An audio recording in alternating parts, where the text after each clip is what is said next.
I'm very grateful to President Shimon Peres for bringing us here to celebrate 60 years of Jewish national life restored in Eretz Yisrael. Beyond all other scientific advances, now we need advances in the science of peacemaking, sharing our planet's limited resources, building a truly global prosperity. These will be impossible unless we can maintain peace throughout the world. To show the world how to make peace, this is a challenge with which Israel has. Moses to Moses, our ancestors never saw a time when the choices of Israel mattered more to all of humanity. Israel must not fail both for its own sake and the world's. If there is a secret key to making peace that has been overlooked, we must find it. As a game theorist, I've devoted my professional life to studying problems of conflict. A game theorist's method is to logically analyze incentives in conflict, taking into account how the situation is viewed by all parties. From this perspective, let me try to clarify some general lessons from history that we can apply in any country. One lesson is the danger of appeasement. In the 20th century, we all learned that appeasement of a militant adversary can be a disastrous mistake. Our concessions may simply encourage our enemy's ambitions. Our appeasement today may invite further intimidation or destructive invasion of our community tomorrow. Another lesson is the need for armed vigilance. To deter aggression, our nation needs adequate military strength, and our leaders must demonstrate the resolve to use it when necessary. Nonviolence is a philosophical ideal that is not permitted to our national leaders. These lessons from history seem clear, but they contain a latent contradiction. The response to our armed vigilance that we seek from our adversaries is, in a word, appeasement. We want them to respect our strength and accommodate us, to appease us. But why should they not fear that concessions to us could encourage our greater ambitions and inviting further invasion to their community? If the demand for armed vigilance on one side is matched by a fear of appeasement on the other side, how can we escape from a long war of attrition? The key is that a nation's security depends not only on its resolve to maintain and use strong military forces, but also on its reputation for restraint. If others see us as lacking resolve, they may be tempted to attack or intimidate us.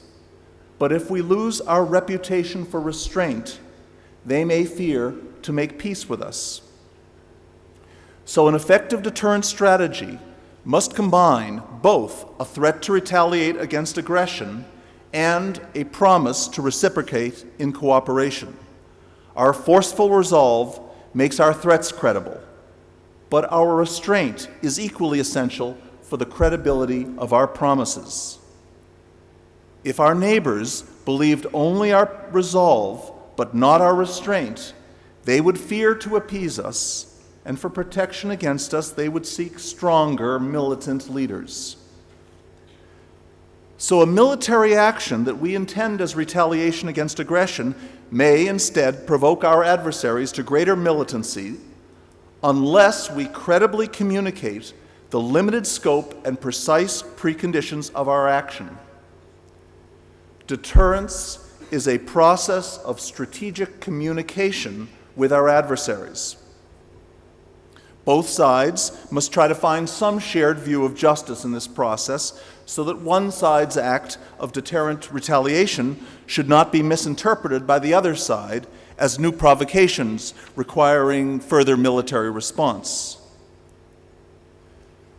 The power of demonstrating restraint with resolve is at the core of Gandhi's concept of satyagraha, or truth firmness, which he specifically distinguished from ahimsa, or nonviolence.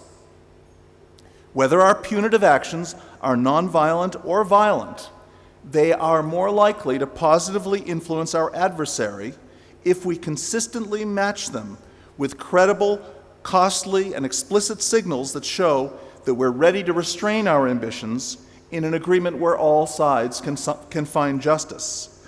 Thus, when Gandhi demonstrated against an unjust law, he took great care to demonstrate also his willingness to obey the government in other matters of law. Restraint is not demonstrated by general proclamations of high moral values, nor by listing the past abuses that our people have suffered. Manipulating our adversary's choice of leaders is a form of invasion, which can undermine our reputation for restraint. Declarations of goodwill that are aimed at a domestic audience are unlikely to earn our adversary's trust. Everyone knows that aggressors may mask their intentions with honeyed words of peace. We can effectively signal our restraint by articulating clear strategic limits that verifiably constrain our actions in the conflict, and by showing real understanding and respect for justice as our adversaries see it. The point is not to convince ourselves of our own moral purity. The goal is to convince our adversaries that they can safely make peace with us. These ideas apply equally to all sides in a conflict. Our adversaries should also be urged similarly to demonstrate their restraint to us, to show us that they can be restrained, law-abiding neighbors even when we lay down our arms. But to offer firm commitments, they need effective leadership and government. In a democracy, when voters evaluate a leader's contributions to their national security, they often focus only on the leader's resolve to maintain that nation's military power. Why do people so often neglect a leader's equally essential role in maintaining their nation's reputation for restraint? People's ability to live together in any community or nation depends on basic social agreement about principles of justice and legitimate authority in the nation. So we promote harmony with our neighbors by affirming that our local social order is compatible with all higher law, as indeed the highest universal law is manifest in our nation. But this affirmation predisposes us to assume that the basic values and judgments of our nation should be universally recognized by good people everywhere. Thus, citizens of any nation tend to assume that the justice and moderation of their national aspirations should be automatically evident to the whole world without any need for their leaders to demonstrate restraint continually. Alas, since the Tower of Babel, universal law has manifested itself differently in different nations. But for two nations or communities to live beside each other in peace, they must develop a common vision of justice to cover the land and the history that they share. If the resolution of their conflict is not total conquest of one by the other, then this shared view of historical justice must be stitched together from the traditions of both communities. This hard process of negotiation can only begin when each side acknowledges the other's side of the story. I have argued that a balance between forceful resolve and manifest restraint is essential for effective deterrence in international conflict. I've put more emphasis on restraint here only because I think that people generally underestimate its importance. I've spoken as a theorist, with no attempt to identify such biases on either side of the conflict in this region.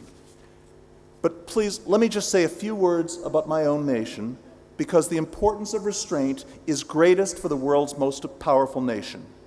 In this decade, American leaders have expressed forceful resolve to pursue terrorism into any nation, but without letting anyone else judge the limits of this pursuit. Such unrestrained exercise of military power can stimulate fears of more American interventions, which can increased demand for militant anti-American leadership in many parts of the world, and thus, without restraint, bold resolve in American foreign policy can actually make America less secure. Nobody wants to return to the chronic dangers of global military rivalries among great powers. But if a global system of American military superiority is to endure without proliferating challenges, Americans must reassure the world that our use of this unrivaled military power will be subject to some constraints that can be judged by the international community. I feel very privileged to discuss theory of conflict resolution here in Jerusalem. The great traditions of all Abrahamic faiths have been taught here as systems to help people solve the problems of living together in peace. When people here find a way to share Jerusalem in peace, the accomplishment should be recognized by the world as a fulfillment of all religious traditions, not as a compromise for any of them. So I look